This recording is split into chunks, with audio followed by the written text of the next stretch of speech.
Yes hello. तो अब हम आगे बढ़ेंगे। ऑलराइट। और अब हम देखेंगे आखिरी टॉपिक जो है पंजाब। ठीक है। तो पंजाब को देखने से पहले हम ये देखेंगे कि सिख का जो ओरिजिन था वो क्या था। सिख ओरिजिन। ठीक है। यानी ओरिजिन में हम बेसिकली देखने वाले हैं सिख के गुरुज को। ऑलराइट। तो सिख के कितने गुरुज थे? तो 10 गुरुज थे। ऑलराइट। तो इसी में हम देख लेते हैं। ठीक है। सिख के जो गुरुज थे, सिख गुरुज, सिख गुरुज। ऑलराइट, टोटल 10 थे। ऑलराइट। और पहले गुरु थे गुरु नानक देव। गुरु नानक देव। ठीक है। गुरु नानक देव 1469 से लेकर 1539 तक इनका लाइफ था। तो इनको कहा जाता है कि ये फाउंडर है। ठीक है। सबसे पहली चीज इनके बारे में कि ये फाउंडर माने जाते हैं, founder of Sikh religion. Sikh religion. ठीक है। सिख रिलीजन का इनको फाउंडर माना जाता है इन पंजाब। इन पंजाब। ऑलराइट। इनका जन्म कब हुआ था? तो इनका जन्म आप याद रख सकते हैं कि 28 ऑफ अक्टूबर, 28 ऑफ अक्टूबर 1469। ठीक है। और कहाँ हुआ था? तालवंडी, तालवंडी पंजाब। ठीक है। ये फैक्चुअल चीज़ें हैं। ऑलराइट। और आप याद रखो कि इसी टाइम पे 1469 और इस 15th century, 16th century and 17th century में भक्ति मूवमेंट सबसे पीक पे था। ठीक है। और माना जाता है कि गुरु नानक देव ने संन्यास ले लिया था। ठीक है। और वो एक्चुअल में ब्राह्मण फैमिली से थे, ऐसे माना जाता है। ठीक है। तो संपन्न फैमिली से थे। ठीक है। ब्राह्मण संपन्न फैमिली से थे। तो उन्होंने सिख रिलीजन का की नींव रखी। ओके। तो फिर एक्चुअल में जैसे कि मैंने कहा आपको, वो हिंदू ब्राह्मण फैमिली से बिलोंग करते थे। हिंदू फैमिली। ठीक है। इनिशियली। ठीक है। हिंदू फैमिली से वो बिलोंग करते थे। तो ये गुरु नानक देव जी की कुछ इंपॉर्टेंट पॉइंट्स है एग्जाम पॉइंट ऑफ व्यू से। ठीक है। अब हम चलते हैं अगले गुरु पे जो है गुरु अंगद। गुरु अंगद देव। गुरु अंगद देव। तो इनका जो जीवन है वो 1538 से लेकर के 1552 तक है। ठीक है। जीवन इन द सेंस इनको ये पद वो कब तक थे वो। ठीक है। तो उनका जन्म एक्चुअल में कब हुआ था? तो उनका जो जन्म हुआ था, ही वॉज बॉर्न इन 1504। ठीक है। गुरु पद उनको 1538 के बाद मिला था। ठीक है। वो 38-39 के बीच में, जब गुरु नानक देव चले गए थे तब इन्होंने पहली गुरु first, he wrote the first, road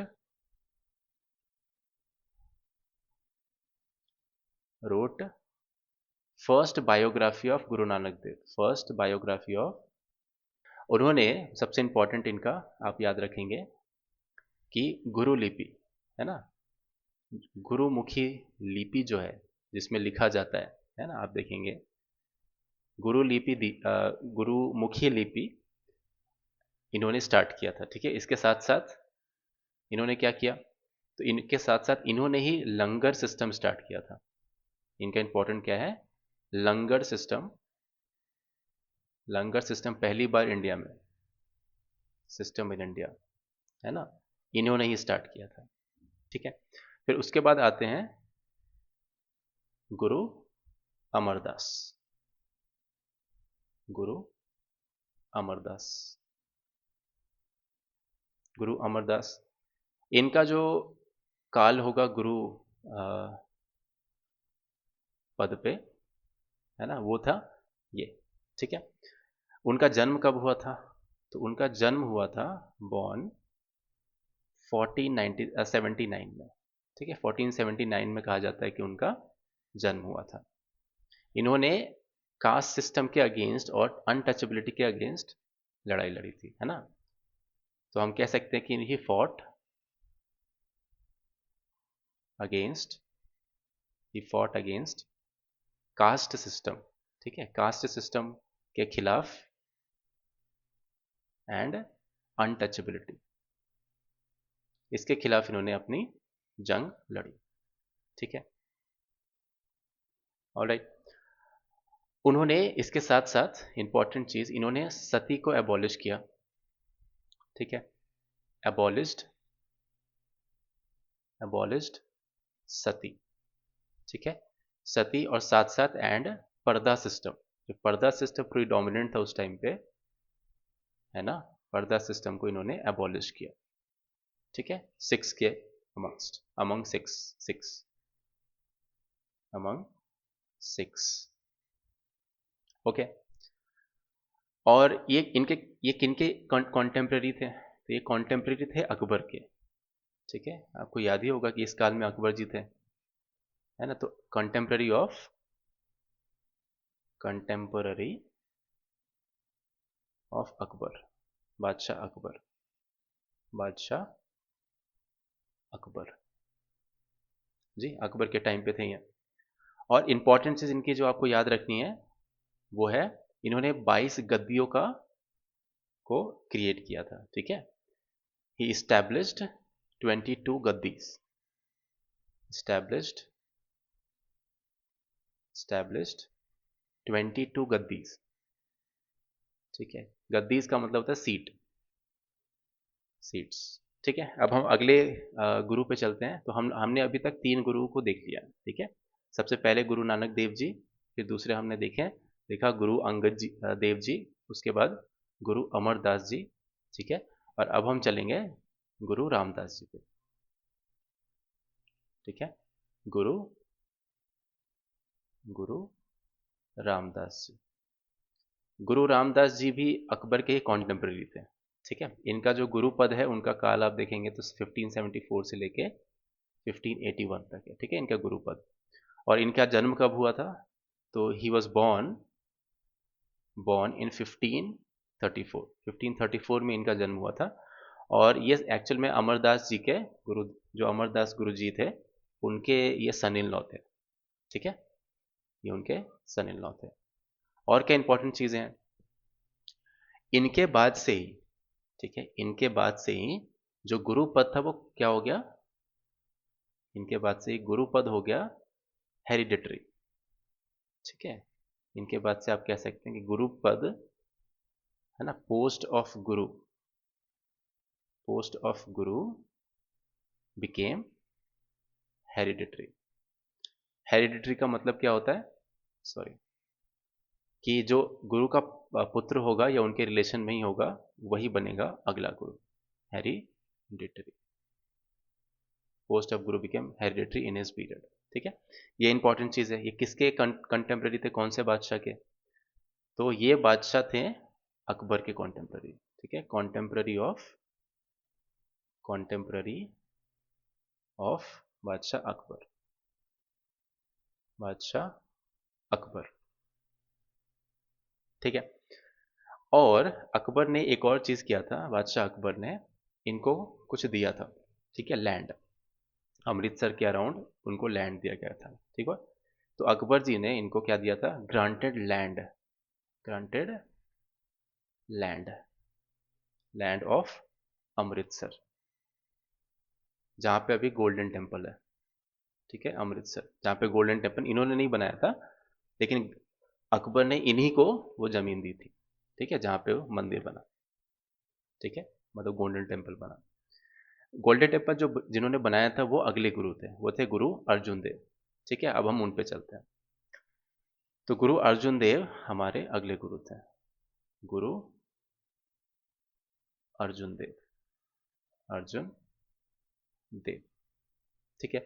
उनका जो गुरु पद था वो 1581 से लेकर के और 1606 तक था, ठीक है। इनके काल में कौन कौन सी इंपॉर्टेंट चीजें आपको याद रखनी है, इन्होंने आदि ग्रंथ को कंपाइल किया है, ठीक है। इनके काल में बहुत सारी इंपॉर्टेंट चीजें आप एग्जाम पॉइंट ऑफ व्यू से याद रख सकते हैं, याद रखिएगा कि इन्होंने ही कंपाइल्ड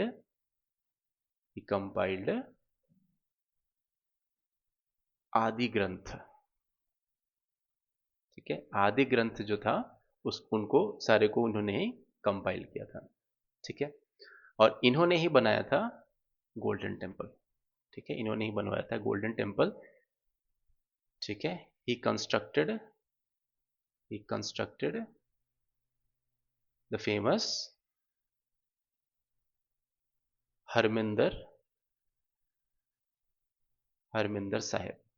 जो गोल्डन टेम्पल है उनका एक्चुअल नेम क्या है, हरमिंदर साहब उनको कहा जाता है इन अमृतसर। जिन जो लैंड अकबर ने दिया था रामदास जी को, है ना, गुरु रामदास जी को, उसी लैंड पे इन्होंने हरमिंदर साहिब का कंस्ट्रक्शन करवाया था अमृतसर में, ठीक है। तो अर्जुन देव जी ने कंस्ट्रक्शन करवाया था, ओके। उसके बाद इनके काल में एक बहुत इंपॉर्टेंट चीज हुआ था, ठीक है। इसके बाद से ही सिख और जो मुगल्स थे उनके बीच में, है ना, क्या बोलेंगे, डिस्टर्बेंस आ गया था रिलेशनशिप में। क्यों? क्योंकि जो जहांगीर थे इस टाइम पे, ये किनके कॉन्टेम्प्रेरी थे, जहांगीर के थे, ठीक है। तो जहांगीर का जो सन था, जहांगीर का जो सन था खुसरो शाह, खुसरो शाह, तो वो भाग के चले गए थे अर्जुन देव जी के पास, ठीक है, शेल्टर लेने के लिए। अब वो गुरु थे तो उनको तो शेल्टर देना ही होता, ठीक है। तो उन्होंने शेल्टर दिया उनको। अब जो उनके शेल्टर में आया उनको कैसे वो, है ना, जाने देंगे। तो जहांगीर ने ऑर्डर किया कि उन्हें भिजवाने के लिए, लेकिन उन्होंने नहीं भिजवाया, ठीक है। तो इसलिए जहांगीर ने इनको, है ना, जहांगीर किल्ड गुरु अर्जुन देव, गुरु अर्जुन देव को जहांगीर ने मरवा दिया। तो यहां से ही जो रिलेशनशिप हो जाता है वो डिस्टर्ब हो जाता है। कब की बात है ये? वही 1606 की, ठीक है। तो ये एक पहला चीज हो गया। ऑलराइट, अब हम नेक्स्ट देखने वाले हैं, बहुत ही इंपॉर्टेंट, है ना, वो है गुरु हरगोविंद, गुरु हरगोविंद, ठीक है। इनका जो काल है वो अर्जुन देव जी के बाद है, 1606 से लेके 1645 तक, ठीक है। इनका जो जन्म हुआ था, ठीक है, वो माना जाता है कि 1595 में हुआ था, ओके। सिंपल फैक्चुअल चीजें हैं और कुछ नहीं। सबसे इंपॉर्टेंट चीज है, इन्होंने अकाल तख्त की स्थापना की थी, है ना। ये फाउंडेड अकाल तख्त, ठीक है। अकाल तख्त का इन्होंने फाउंडेशन किया था। अकाल तख्त क्या होता था बेसिकली, आपने देखा था कैसे जहांगीर ने गुरु अर्जुन देव को, उनको मरवा दिया था। तो अब ऐसा हमेशा, है ना, आप पीसफुल रहेंगे तो क्या होगा कि आप, जो बाकी लोग हैं वो आपको उंगली करेंगे ही करेंगे, है ना, ऐसी वाली बात है। तो हरगोविंद सिंह जी इसको बहुत अच्छे तरीके से जानते थे, ठीक है। तो उन्होंने अकाल तख्त का किया कि अब हमको अपने आप को प्रोटेक्ट भी करना होगा, ठीक है। तो इसके द्वारा आप कह सकते हो कि उन्होंने मिलिटराइज्ड कर दिया सिख को, मिलिटराइज्ड सिख सेक्ट, ठीक है। अपने पर्सनल प्रोटेक्शन के लिए आपको तैयार रहना होगा दुश्मन के लिए, है ना, ऐसी वाली बात है। फिर उसके बाद आते हैं नेक्स्ट गुरु, जो थे गुरु गुरु हर राय, गुरु हर राय, ठीक है। इनका जो काल था वो 1645 से लेकर के 1661 तक था, ओके। गुरुपद का इनका काल। इनका जन्म कब हुआ था? तो इनका जन्म हुआ था 1630 में, ठीक है। तो ये जो थे वो काफ़ी मेडिटेटिव टाइप के थे, वो डिवोशनल मेडिटेशन, ठीक है, वो ज़्यादातर किस में थे इंडल्ज्ड, डिवोशनल मेडिटेशन में इंडल्ज थे। इनका ध्यान ज़्यादा डिवोशन की तरफ था, है ना। तो एक इंपॉर्टेंट चीज़ आप इनकी याद रख सकते हैं, spent most his time, spent most his life in devotional meditation, है ना, डिवोशनल मेडिटेशन, ठीक है। तो ये इनका एक इंपॉर्टेंट चीज़ आप याद रख सकते हो, है ना। और ये गुरु नानक देव जी का जो भी टीचिंग था उसी को अपने जो भी डिसाइपल्स थे उनको देते थे, है ना, वही नॉलेज। अगले हमारे गुरु हैं वो है गुरु हरकिशन, है ना, और वो बहुत ही यंग थे। इनका जो काल था काफ़ी छोटा था, 1661 से लेके 1664 तक इनका काल था। ठीक है, ये हरदेव जी के, जो ये हर राय जी हैं, उनके पुत्र थे। ठीक है, बहुत ही कम उम्र में ये गुरु बने, है ना, और इनको कहा जाता है कि ये सबसे यंगेस्ट गुरु थे। तो ये सबसे यंगेस्ट गुरु हैं, इनके बारे में आप ये याद रख सकते हो कि he was the youngest Guru, youngest Sikh गुरु। ठीक है, ये इंपॉर्टेंट चीज़ है। और इनकी जो मृत्यु हो गई थी वो चिकन पॉक्स से हो गई थी। ठीक है, इनकी जो मृत्यु हो गई थी, died due to chickenpox, chickenpox. Okay, तो ये था हरकिशन जी का। और उसके बाद हम आते हैं गुरु तेग बहादुर का। गुरु तेग बहादुर। ठीक है, और इनका जो काल है वो 1664 से लेकर के, है ना, 1675 तक है। देखिए, काल इंपॉर्टेंट नहीं है यहाँ पे, आप बस ऑर्डर याद रखिएगा कि ऑर्डर क्या था। ऑलराइट, पहले गुरु कौन थे? गुरु नानक देव जी थे। ठीक है, उनके बाद आते हैं अंगद जी, फिर आते हैं अमरदास जी, फिर आते हैं रामदास जी, है ना, फिर आते हैं अर्जुन देव। और यहाँ से रिलेशनशिप हो गया मुगलों के साथ खराब। और उसके बाद हरगोविंद जी, जिन्होंने अकाल तख्त की को फाउंड किया, है ना, बनाया। फिर आते हैं हर राय, और फिर आते हैं हरकिशन, और उनके बाद आते हैं सबसे हमारे गुरुदेव तेग बहादुर। ठीक है, तो गुरु तेग बहादुर, इनके बारे में कौन कौन सी इंपॉर्टेंट चीज़ें आपको याद रखनी है? तो ये गुरु हरगोविंद के ही पुत्र थे। ठीक है, ये गुरु हरगोविंद के पुत्र थे। ठीक है, तो ये आते हैं अगले गुरु बन के, है ना, और इन्होंने नए एक सिटी की स्थापना की, है ना, new city founded new city जो है आनंदपुर। आनंदपुर का इन्होंने स्थापना किया। ये किसके कॉन्टेम्पररी थे? तो याद रखना कि ये औरंगजेब के कॉन्टेम्पररी थे, है ना, औरंगजेब, कॉन्टेम्पररी ऑफ औरंगजेब। औरंगजेब के टाइम पे इनका गुरुपद था उस टाइम पे। ठीक है, और ऑब्वियसली तेग बहादुर जी ने औरंगजेब की जो पॉलिसीज थी, है ना, उसके खिलाफ काफ़ी विद्रोह भी किया था। विद्रोह इन द सेंस कि उसके लिए काफ़ी डिस्कम्फर्ट मैसेज दिया था उनको कि आपकी पॉलिसीज बिल्कुल अच्छी नहीं है, औरंगजेब को, और उससे काफ़ी नाराज़ रहते थे औरंगजेब। ठीक है, तो इस कारण क्या हुआ कि इनको मरवा दिया गया था। ठीक है, तो औरंगजेब ने he killed Guru Tegh Bahadur, killed Guru Tegh Bahadur. ठीक है, तो आप देख सकते हैं कि दो दो गुरुओं को मुगलों ने, एक गुरु अर्जुन अर्जुन देव को जहांगीर ने, और तेग बहादुर को, गुरु तेग बहादुर को औरंगजेब ने मरवा दिया था। ठीक है, और इनके यू नो रिमेम्बरेंस में, है ना, इनके रिमेम्बरेंस में शीशगंज में एक गुरुद्वारा भी है। शीशगंज जो गुरुद्वारा है इनके मेमोरी में है, शीशगंज, शीशगंज गुरुद्वारा। ओके, कहाँ पे है ये? तो ये दिल्ली में है, काफ़ी फेमस गुरुद्वारा है। ठीक है, फिर नेक्स्ट गुरु है जो कि हमारे जो सिख रिलीजन के आखिरी गुरु होते हैं, 10वें गुरु, और वो थे गुरु गोविंद जी। ठीक है, गुरु गोविंद सिंह, श्री गुरु गोविंद सिंह। ठीक है, ये लास्ट गुरु है। ठीक है, 1675 से लेकर के इनका काल था 1708 तक। ठीक, कि he was the 10th Guru, 10th and the last Guru. Okay, 10th Guru, 10th गुरु या लास्ट गुरु भी इनको कहते हैं। ठीक है, लास्ट गुरु ऑफ सिख गुरु। ठीक है, क्यों ये आखिरी गुरु है? क्योंकि इन्होंने जो गुरु पद था उसको खत्म कर दिया था, है ना, इन्होंने गुरु पद को खत्म कर दिया था। तो ये इंपॉर्टेंट चीज़ है इनकी। एक और, ही एबॉलिस्ड गुरुपद। अब कोई गुरु नहीं बनेंगे इनके बाद, एबॉलिस्ड गुरुपद। ठीक है, ये इंपॉर्टेंट चीज इन्होंने किया।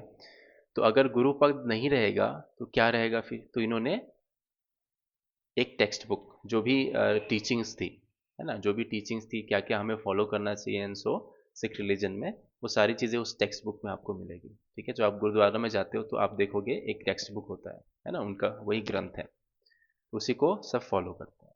ठीक है, तो इनका और इम्पोर्टेंट चीज़ें क्या है? तो इन्होंने खालसा सेक्ट का की स्थापना की थी। ठीक है, इनकी सारी बातें इंपॉर्टेंट है। खालसा सेक्ट, खालसा सेक्ट, है ना, फाउंडेड, इन्होंने खालसा सेक्ट को फाउंड किया था, मतलब क्रिएट किया था। खालसा जो आप देखते हैं ना, जो पगड़ी पहनते हैं, है ना, बहुत सारे पंजाबी होते हैं वो, आप देखेंगे कि वो बाल भी कटाते हैं, शेव भी करते हैं, बट कुछ ऐसे भी होते हैं जो बिल्कुल भी बाल नहीं कटाते हैं, और पगड़ी रहता है उनके, तो वही खालसा सेक्ट से वो बिलोंग करते हैं। ठीक है, उन्होंने और क्या किया? तो इसके साथ साथ उन्होंने दले खालसा, क्या किया? दल ए खालसा, दल ए खालसा की स्थापना की। ठीक है? मतलब यही खालसा सेक्ट को दले खालसा कहा जाता है। ठीक है, इसके साथ साथ और इंपॉर्टेंट चीजें क्या क्या है? तो इन्होंने पंच ककार का सिद्धांत दिया। ठीक है, इन्होंने किसका सिद्धांत दिया? पंच ककार का। राइट, पंच ककार। ठीक है, वो कहते हैं कंघा, केश, है ना, वो जो पांच चीजें हैं, वो एक सिक्क को रखना चाहिए, वही पंच ककार कहते हैं, 5 के। ये किसके कॉन्टेम्पररी थे? तो ये भी औरंगजेब के कॉन्टेम्पररी थे ऑब्वियसली, है ना, contemporary of Aurangzeb and Bahadur Shah, contemporary, है ना। बहादुर शाह ने ही इनको 5,000 का मनसब दिया था। ठीक है, कॉन्टेम्पररी ऑफ औरंगजेब, औरंगजेब कह सकते हैं। ठीक है, बहादुर शाह तो उसके बाद आते हैं, और उन्होंने ही 5,000 का इनको मनसब दिया था। ठीक है, और इम्पोर्टेंट क्या है इसके साथ साथ? तो यही हम याद रख सकते हैं कि बहादुर शाह गेव, बहादुर शाह, बहादुर शाह फर्स्ट, जिनको शाह आलम भी कहते हैं, उन्होंने इनको 5,000 का मनसब दिया था। क्या दिया था?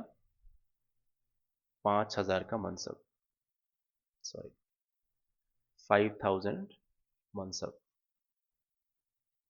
ठीक है, और जैसा कि मैंने आपको बताया कि इन्होंने गुरु पद को खत्म कर दिया था।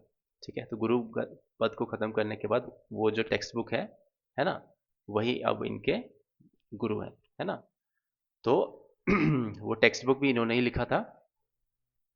ठीक है, जिसको हम कहते हैं वे पातशाह का ग्रंथ। ठीक है, 10वें पातशाह, पातशाह का ग्रंथ। ठीक है, 10वें पातशाह का ग्रंथ कहा जाता है। तो बहादुर शाह के काल में ही मरवा दिया गया था, किसी ने मरवा दिया था, किसी अफगान ने इनको, इनकी मृत्यु कर दी थी, है ना, इनका मर्डर कर दिया था। ठीक है, तो ये थे 10 गुरुज। ठीक है, और 10 गुरुज के बाद अब क्या होता है कि गुरु गोविंद जी का एक डिसाइपल होता है। ठीक है, जिसका नाम होता है बंदा बहादुर। तो इसके बाद तो कोई गुरु बनेगा नहीं, तो वही बंदा बहादुर लीडरशिप लेते हैं सिक्स का। लेकिन उनको भी मरवा दिया जाता है फारूक सियर के काल में। डिस्कस किया था गुरु गोविंद सिंह जी को, जिनका जन्म हुआ था पटना में, है ना, और पटना में जन्म हुआ था उनका, उन्होंने गुरु पद को एबॉलिश कर दिया था। तो नेक्स्ट गुरु कौन है? गुरु ग्रंथ साहिब, है ना, ये जो आप कहते हैं, इसको गुरु ग्रंथ साहिब कहा जाता है। ठीक है, गुरु ग्रंथ साहिब। ठीक है, गुरु ग्रंथ साहिब, तो इन्होंने गुरु ग्रंथ साहिब को लिखा गया था। ठीक है, और उसके बाद जो इंपॉर्टेंट चीज़ है, जो पंजाब से हम जिसको रिलेट कर सकते हैं, वो है इनके डिसाइपल। ठीक है, वो थे बंदा बहादुर। तो इनके जो डिसाइपल थे, disciple of Guru, disciple of गुरु गोविंद सिंह, गुरु गोविंद सिंह।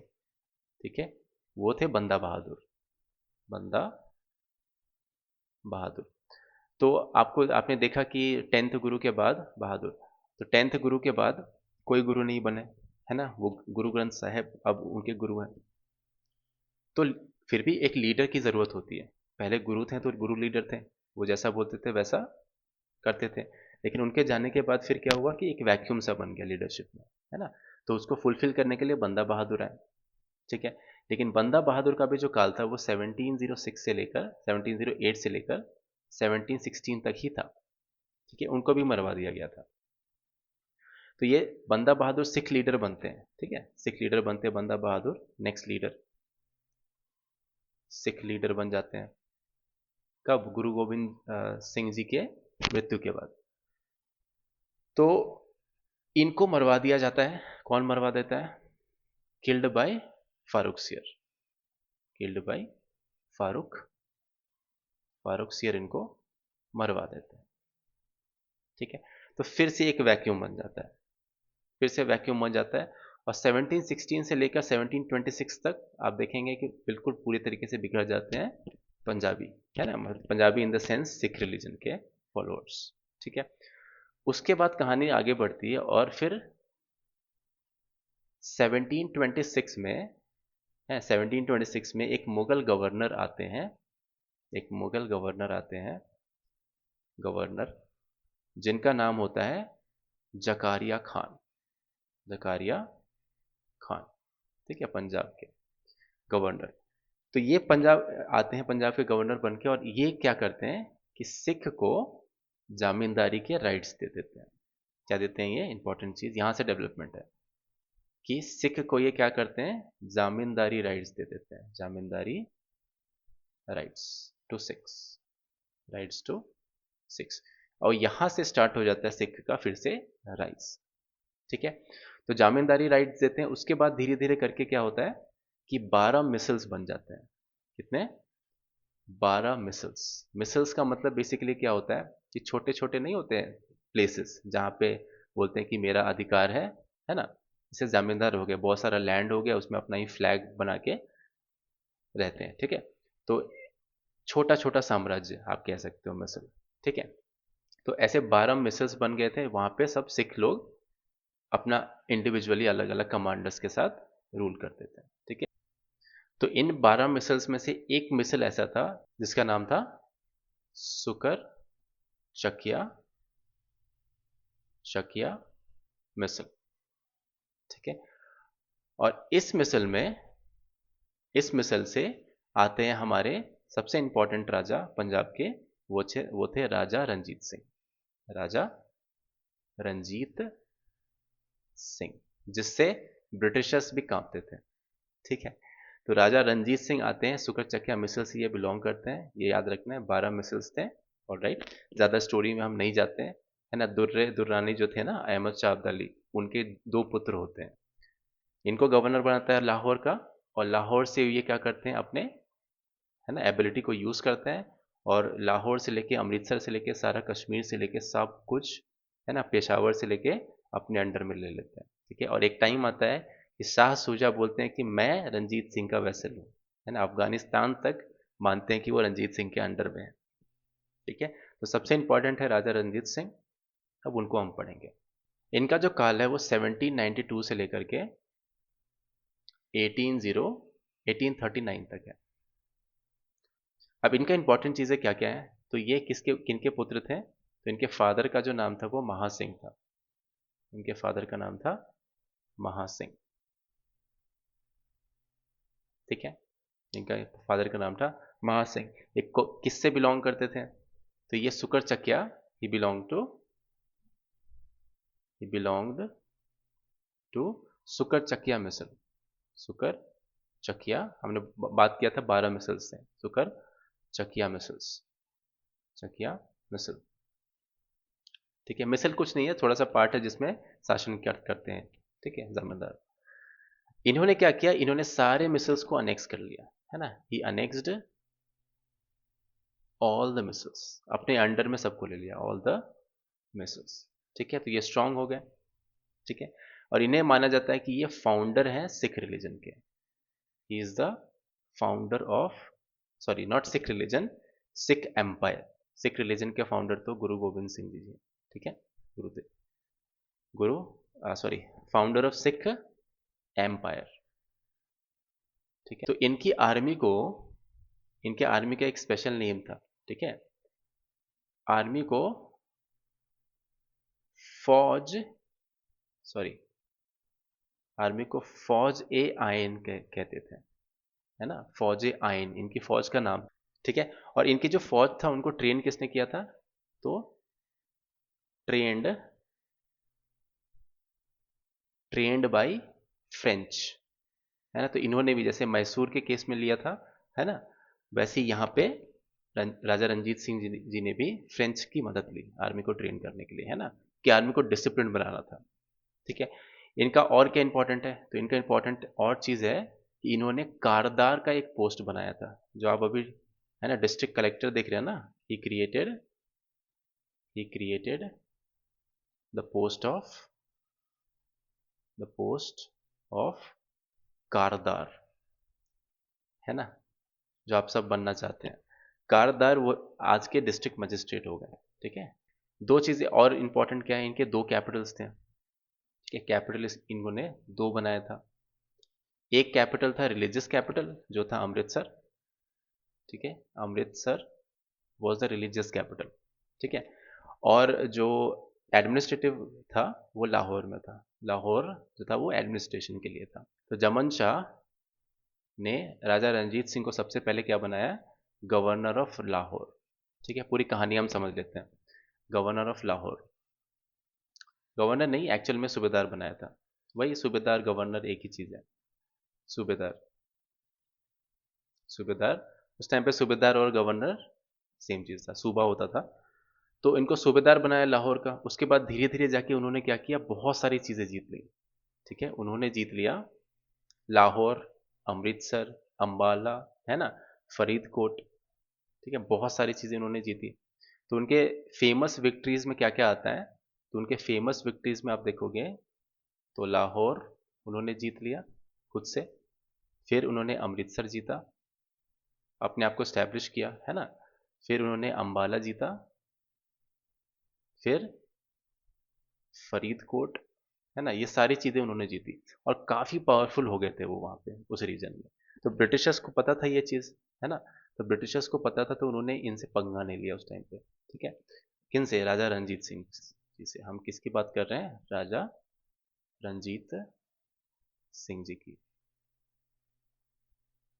तो राजा रणजीत सिंह से पंगा नहीं लिया, तो उन्होंने एक ट्रीटी कर ली थी इनके साथ, ठीक है, और उस ट्रीटी का नाम था ट्रीटी ऑफ अमृतसर। तो इस ट्रीटी के अनुसार, ट्रीटी ऑफ अमृतसर के अनुसार ये डिसाइड हुआ था कि राजा रंजीत सिंह जी, है ना, साउथ में जो सतलज नदी है ना उसके साउथ में नीचे की तरफ नहीं आएंगे, अपना जो भी एक्सपेंशन है वो वेस्ट में ही, नॉर्थ वेस्ट में रखेंगे, ठीक है। तो इसके बाद ये जो ट्रीटी हुआ था 1809 में, है ना, शाह सुजा भी थे इसमें, जो अफगानिस्तान का कंट्रोल था जिनके अंडर, है ना। तो उन्होंने जैसे देखिए राजा रंजीत सिंह जो थे वो शाह सुजा को सपोर्ट करते थे, ठीक है, दुर्र दुर्रानी के ही जमन शाह के ही क्या बोलते हैं सक्सेसर थे शाह सुजा, और एक और उनका पुत्र था दोस्त मोहम्मद, तो उनके बीच में सक्सेशन वॉर चल रहा था उस टाइम पे, ठीक है। तो शाह सुजा का सपोर्ट किया था रंजीत सिंह जी ने, तो शाह सुजा ने बोला कि मैं आपके अंडर में हूँ, ठीक है। और एक बहुत ही इंपॉर्टेंट इंटरेस्टिंग चीज हुआ था, और वो था कोहिनूर डायमंड, ठीक है। तो शाह सुजा ने, सॉरी, तो शाह सुजा ने इस ट्रीटी के बाद राजा रंजीत सिंह जी को कोहिनूर वापस कर दिया था, कोहिनूर वापस कर दिया था। अगर आपको याद हो तो कौन लेके गया था कोहिनूर, नादिर शाह, है ना, नादिर शाह लेके गया था कोहिनूर। तो जब मोहम्मद शाह थे मुगल बादशाह तब, तो कोहिनूर पिकॉक थ्रोन सब लेके गया, तो ये कोहिनूर उन्होंने वापस कर दिया रंजीत सिंह जी के पास, ठीक है। तो वापस आ गया इंडिया के पास, ठीक है। उसके बाद इस ट्रीटी के बाद बहुत सारे यू नो राजा रंजीत सिंह जी ने बहुत सारी चीज़ें जीती, जैसे कि मुल्तान जीता उन्होंने, पाकिस्तान वाला, है ना, 1818 में। फिर उन्होंने कश्मीर भी जीत लिया था, कश्मीर बहुत बड़ा हो गया था उनका अंपायर। ठीक है, उसके बाद उन्होंने पेशावर भी जीत लिया था, पेशावर 1823। ठीक है, तो इतनी सारी चीज़ों को उन्होंने जीत लिया, तो काफ़ी पावरफुल थे। तो हमारे एग्जाम पॉइंट ऑफ व्यू से इतना ही इंपॉर्टेंट था राजा रंजीत सिंह से रिलेटेड। अब हम चलते हैं सीधा एंग्लो सिख वॉर पे। तो 1839 के बाद आप 3-4 साल 5 साल के बीच में आप देखोगे बहुत सारे राजा आए और गए। ठीक है, जैसे कि फॉर एग्जाम्पल खड़क सिंह आए पहले, खड़क सिंह, ठीक है, वो भी गए। फिर आते हैं नौनिहाल सिंह, नौनिहाल सिंह, वो भी गए। फिर आते हैं शेर सिंह, शेर सिंह, शेर सिंह। और फिर आते हैं हमारे दिलीप सिंह, जो कि आखिरी होंगे, दिलीप सिंह, दिलीप सिंह जो लंदन चले गए थे, क्रिश्चियन बन गए थे, फिर वापस आए, फिर बन गए सिख। और ये कहानी उनकी, पेंशनर थे वो। तो इतने सारे राजा गए, है ना, सिर्फ 4-5 साल के अंदर। तो आप देखोगे कि नॉर्थ में क्या सिचुएशन था उस टाइम पे। ठीक है, सिचुएशन ऐसा था कुछ। ठीक है, मैं नॉर्थ ही बना रहा हूँ। तो जैसे उन्होंने पहले किया था अवध के साथ, है ना, तो यहाँ पे आप देखेंगे पंजाब था पूरा। और ये जो रीजन आप देखोगे पूरा कश्मीर भी आ गया था, ये पंजाब का रीजन था। ठीक है, और जो ब्रिटिशर्स थे वो यहाँ पे थे, है ना, ये पूरा रीजन किसका था, ब्रिटिशर्स का हो चुका था, ब्रिटिश इंडिया का। और इस तरफ था अफगानिस्तान, इस तरफ था अफगानिस्तान। ठीक है, अफगानिस्तान जहाँ से बहुत सारे इनकर्जन आते थे, तो वो चाहते थे कि जो अफगानिस्तान से आ रहे हैं इनकर्जन, वो पंजाब में ही रोक लिया जाए। ठीक है, क्योंकि वो वहाँ पे अफगानिस्तान का एक्सपीडिशन आपको याद होगा, एंग्लो अफगान वॉर, उसमें हार गए थे ब्रिटिशर्स। वो नहीं चाहते थे कि वो यहाँ इंटरफेयर करे। तो इस रीजन को वो चाहते थे कि बफर जोन बना दिया जाए। इस रीजन को क्या बनाया जाए, बफर जोन। बफर जोन क्या होता है बेसिकली, जैसे अवध के केस में उन्होंने किया था कि बीच का, है ना, कि आने से पहले आप बीच में ही वहां पे रोक लिया जाए, है ना, तो इसको एज अ बफर जोन बना दिया गया था। बफर जोन जहाँ पे ट्रीटी वगैरह कर सके, है ना, मेन लैंड में ना आ पाए। तो इसे बफर जोन बनाने के लिए पंजाब को एक्वायर करना जरूरी था, पूरी तरीके से सिक्योर करने के लिए। तो इसी क्रम में फर्स्ट एंग्लो सिख वॉर हो गया। ठीक है, तो ब्रिटिशर्स की तरफ से, है ना, ब्रिटिशर्स की तरफ से जो थे वो, उस टाइम पे जो गवर्नर थे वो लॉर्ड हार्डिंग थे, लॉर्ड हार्डिंग। और जो कमांडर थे, है ना, कमांडर थे वो गफ थे, कमांडर जो थे वो लॉर्ड गफ थे। ठीक है, तो लॉर्ड गफ ने हरा दिया था लाल सिंह को। ठीक है, ब्रिटिश पंजाब की तरफ से आप देखेंगे तो लाल सिंह थे, लाल सिंह, जो एक्चुअल में अ, दिलीप सिंह बहुत ही कम उम्र के थे उस टाइम पे। तो उनकी जो माता जी थी रानी जिंदल, जैसे आप देखेंगे कि ताराबाई थी, है ना, ताराबाई थी संभाजी सेकंड की। तो वैसे ही यहाँ पे भी वही सेम सीन हुआ था कि उनकी माता जी थी किसकी, दिलीप सिंह की। दिलीप सिंह बहुत ही बच्चे थे उस टाइम पे, है ना, तो उनको संभालना जरूरी था, तो उनकी माता जी ने संभाला था, जिनका नाम था रानी जिंदल। ठीक है, रानी जिंदल, सॉरी, जिंदल। तो उन्होंने संभाला था कामकाज। ठीक है, और लाल सिंह उनके कमांडर थे। तो ये हार गए थे, कौन जीता था, ब्रिटिशर्स जीत गए थे इसमें। ठीक है, इसके बाद हुआ ट्रीटी ऑफ लाहौर। ठीक है, 1846 में। ठीक है, मार्च के आसपास हुआ था ये। तो इसमें कहा गया कि आप दीजिए अब भैया पैसे, जुर्माना भरिए। तो उनसे मांगा गया कि वो 1.5 करोड़ रुपए, उन्होंने 1.5 करोड़ रुपए मांगा, किससे, पंजाब से। ठीक है, और फिर बोला और क्या रिस्ट्रिक्शन डाला, तो रिस्ट्रिक्शन डाला कि अब आपका जो आर्मी होगा वो 20,000 का ही होगा ऑन फुट। ठीक है, फुट सोल्जर्स जो होंगे, है ना, इन्फेंट्री जिसको बोलते हैं। और 12,000 के करीब आपके कैवलरी होगा, यानी हॉर्समैन, हॉर्समैन 12,000 के करीब होगा, मतलब सेना को छोटा कर दिया। ठीक है, ताकि विद्रोह ना हो पाए। लेकिन उसके बाद एक और इम्पॉर्टेंट डेवलपमेंट होता है, और वो होता है ट्रीटी ऑफ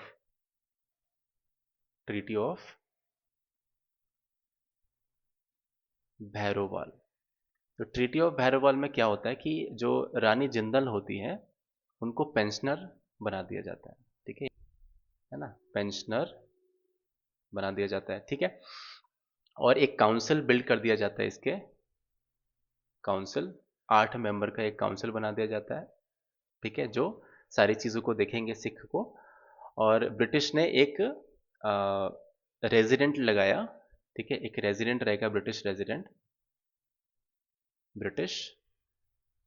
रेजिडेंट अब रहेगा वहाँ पे, ठीक है। तो एक और डील हुआ था, मतलब पूरी तरीके से अपने अंडर रखने के लिए रेजिडेंट। और जो फर्स्ट ब्रिटिश रेजिडेंट थे वो थे हेनरी लॉरेंस, ठीक है। और लाहौर में ब्रिटिश की आर्मी भी रहेगी, ब्रिटिश आर्मी इन लाहौर, ये पहला। और दूसरा, ब्रिटिश आर्मी इन लाहौर, आर्मी इन लाहौर, क्योंकि उनको भनक लग गई थी कि फिर कुछ गड़बड़ होने वाला है, इसलिए फिर से ये ट्रीटी हुआ था। ये ट्रीटी हुआ था दिसंबर में, सेम 1846 में, ठीक है, फर्स्ट एंग्लो सिख वॉर के बाद। और फिर बारी आती है फाइनल एनेक्सेशन की, जो कि हमारा सेकेंड सिख वॉर में हो चुका था, ठीक है। काफ़ी सिंपल है ये, second Anglo Sikh war, Anglo Sikh war, ठीक है, जो कि हुआ था 1848 से लेकर 49 तक, ठीक है। तो इसमें बेसिकली क्या था कि एक मोलराज करके कमांडर थे, है ना। तो इसका जो कॉज था आप लिखोगे, तो इसका जो कॉज लिखोगे वो था कि रिवोल्ट ऑफ मोलराज, रिवोल्ट ऑफ मोलराज, ठीक है। मोलराज ने रिवोल्ट कर लिया था, शेर सिंह ने भी, चतर सिंह ने भी किया था रिवोल्ट, तो इस कारण से ये बैटल हुआ। और बैटल का जो नाम था वो था बैटल ऑफ छिलियान वाला, बैटल ऑफ छिलियान वाला, ठीक है। बैटल में क्या हुआ कि ये अनडिसाइडेड था। एक्चुअल में क्या हुआ कि लॉर्ड जो गफ थे वही कमांडर थे इस बार भी, लेकिन क्या हुआ कि अनडिसाइडेड हो गया, अनडिसाइडेड इन द सेंस ना कोई जीता ना कोई हारा, ठीक है। तो इसके बाद क्या किया कि लॉर्ड डलहौजी तो थे इस टाइम पे गवर्नर, उन्होंने एक और को भेजा, ठीक है, और वो थे नेपियर, ठीक है, नेपियर कमांडर, है ना। तो फिर एक और बैटल हुआ जो था battle of Gujarat, battle of Gujarat, Gujarat मतलब कैनन, तोपों का बैटल हुआ था, ठीक है। तो इस तोपों के बैटल में एक तरफ थे नेपियर कमांडर थे ब्रिटिश के तरफ से, और हमारे दूसरी तरफ से कौन थे, यही सिक्स थे, पंजाबी। तो इसमें क्या हुआ कि नेपियर जीत गया, ठीक है, नेपियर जीत गया ऑब्वियसली, और पूरा एनेक्सेशन कर लिया गया पंजाब का। पंजाब का क्या हुआ, पूरी तरीके से एनेक्स कर लिया गया पंजाब को, पंजाब वॉज एनेक्स्ड, ठीक है। और दिलीप सिंह को लंदन भेज दिया गया, ठीक है। फिर वहाँ जाके उन्होंने इंग्लिश एजुकेशन लिया, एंड सो उसके बाद वो काफ़ी प्रभावित हो गए थे क्रिश्चियनिटी से, फिर वो क्रिश्चियन रिलीजन में चले गए। लेकिन बाद में फिर वापस वो आए जब पंजाब, तो उन्होंने देखा कि अपने, है ना, पूर्वजों राजा रंजीत सिंह के बारे में देखा उन्होंने, तो फिर उन्होंने वापस से सिख रिलीजन पे कन्वर्ट हो गया, ठीक है। तो यही पूरी कहानी है एंग्लो सिख वॉर की और पंजाब या सिख एम्पायर की। Thank you. तो अगले लेक्चर में हम देखेंगे अब कि कैसे कौन कौन सी पॉलिसीज ब्रिटिशर्स ने यूज़ की और इंडिया पे कब्जा किया। Thank you.